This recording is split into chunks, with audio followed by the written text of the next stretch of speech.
I'm thinking about planting a citrus or a persimmon in a front bed, but my lawn is nearby and I want to start using pre-emergent herbicides there.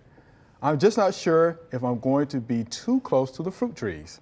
How big is the root zone for a fruit tree, and do I need to keep pre-emergents out of that area?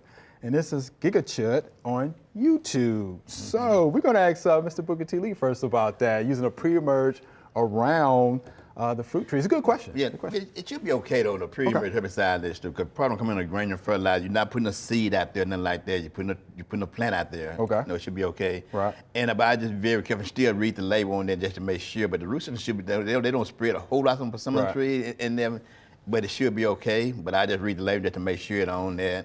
And then, as long as you're not planting a seed in there, and the pre-emergent normally keep the seed from germinating. Okay. But I probably would still try to keep away from the root zone, from the base of the tree real close. Right. I think I would try to do that as well. Anything you want to add to that, Mary?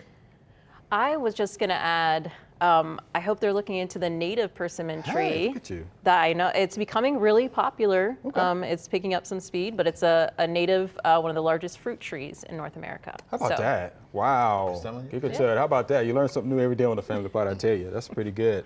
Yeah, I would be careful about using it around your fruit trees.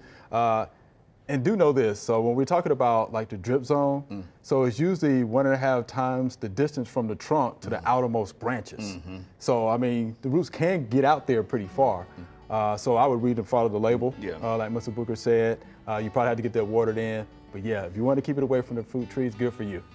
Good for you. Just be careful with that, all right? Yeah. Thanks for watching. If you liked it, subscribe. We have hundreds of Family Plot videos for you to view.